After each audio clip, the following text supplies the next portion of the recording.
Hi there again. I thought today I would just mention some of the things that upset certain of us, when we see it in others. For example, when I start something, let's look at the example of where I sweep the yard. When I sweep the yard, I ensure that I not only sweep, but wherever I put all the dirt together, I ensure I pick it up, I put it into a bucket, and I ensure that I empty the bucket, and then I put the bucket away, and everything that I've utilized. So when people come into my yard and they are doing something, and they do not put everything away, and I find tools all over, or I find things half done, it kind of irritates me. But I question myself about it because I wonder, why is it that it annoys me so badly? Then I realized there are certain things that I procrastinate about. For example, we recycle water on my property. If I have a bath, the water that is used from the bath is either used for washing clothes or for washing my car, or the water is used to water my garden because it hasn't rained here in a long time. Sometimes I leave the water in there if my helpers are not around from a Saturday to a Sunday morning when I will need to have either a shower or a bath. And I've realized that I get niggled by the fact that somebody doesn't do something in totality because I myself do that with the bath water. So you see, I was trying to explain to you on a previous video about things that we have to look at within ourselves. Because when somebody does something and it annoys us, because we also do it. For example, if you see somebody rushing and overtaking 3-4 cars at the traffic lights, it annoys you to no end. You almost want to commit murder. But could it be that you do that sometimes? Sometimes you take shortcuts towards things, and now because it's a reflection of what you do, it's okay when you do it, but it's not okay when somebody else does it. This could be the reason why it upsets you so much. Not only with regard to the traffic lights, there are other things, for example, putting away drinking and water and then just leaving the glass somewhere. You get annoyed when somebody else does it. You actually say it's spiteful of them, they only think of themselves. But you too, if you've noticed that, you too have certain spiteful streaks within you. You do certain things and you expect other people to sort it out for you, and you don't sort it out yourself. Now, when things start to worry you, it is time to actually question yourself. Like I said in a previous video, an unexamined life is a wasted life. In everything that happens in our lives, we've got to examine and question ourselves about it. We've got to find out, why did we get a specific result? What is it that we can do to change that result? How can we change that result? We can try it out different times. Please don't forget that there are numerous ways of looking at everything. I love to use the example of Thomas Edison. When he had tried 4,000 times to get the light bulb to work, and the newspaper's reporters said to him, "Oh, Mr. Edison, you have failed 4,000 times to get the light bulb to work." Thomas Edison said, "No, I have not failed 4,000 times. I have found 4,000 ways in which the light bulb would not work." Now, how many of us have even tried something 10 times? We don't, we give up.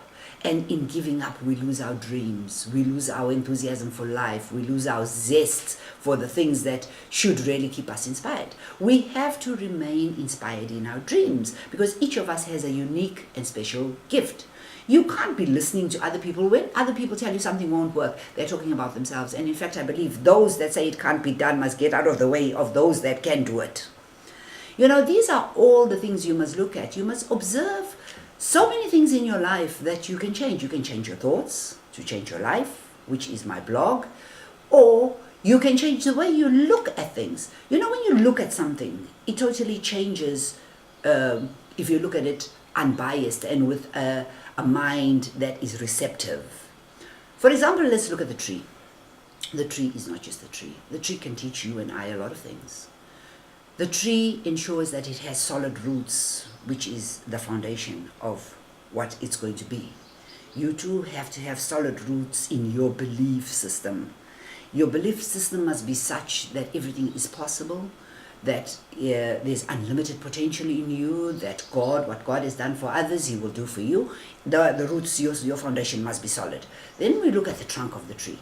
The trunk of the tree ensures that irrespective of how much wind comes, that trunk is unshaken. You too must be so firm in what you believe in that other people, whatever they say and do, must not shake you. Then we have the branches. If you look at the branches of the tree, each branch faces a different direction. Therefore, the tree has a view of its surrounding from totally different perspectives. You too must learn to look at things from different perspectives. Stop being so rigid and think there's only one way. There are various ways. And then when you observe when the wind comes, the leaves move. And the leaves don't say, oh no, the wind is blowing this way, let me resist it and go the other way. No, the leaves all go the same direction that the wind is blowing. When there is no wind, it just is. Like you should also, when things are not going your way, go with the wind for that time. And then you can come back on your path. Another thing about the tree, it purifies the air that we pollute. It expects nothing in return. It observes and is witness to lots and lots of conversations. It never repeats anything. When people go by, it never judges anything. You must learn not to judge things when people go by. Learn also not to repeat things when people tell you something in confidence. Another thing about the tree, as I said, it gives oxygen and expects nothing in return. It simply is there. It gives shade, it beautifies the environment. You too must learn to do things simply because you can and expect nothing in return. When you do this, you will not feel so drained. You will not feel so demoralized. You will not feel lesser. I don't know if you've noticed, but if the tree actually has flowers, certain flowers will come out at different times to others. You never ever hear one flower saying to the other, you are ugly, oh, I wish I could be like that. Why is it that we want to be just like other people? You can never ever be like anybody else because you are one of a kind. You are not the same as. There simply is just no comparison between you and anybody else. So get used to that. Get used to the fact that you must celebrate your uniqueness. You must treat yourself with lots of love. You must remember that whatever you do, the laws are very simple. You will receive, because if whatever you plant here, you will pick up there. You can never plant onions and expect to harvest grapes or pomegranates. I mean, really, start to realize that you are part of nature. And the rules that apply to nature apply to you. Don't think you are separate from nature.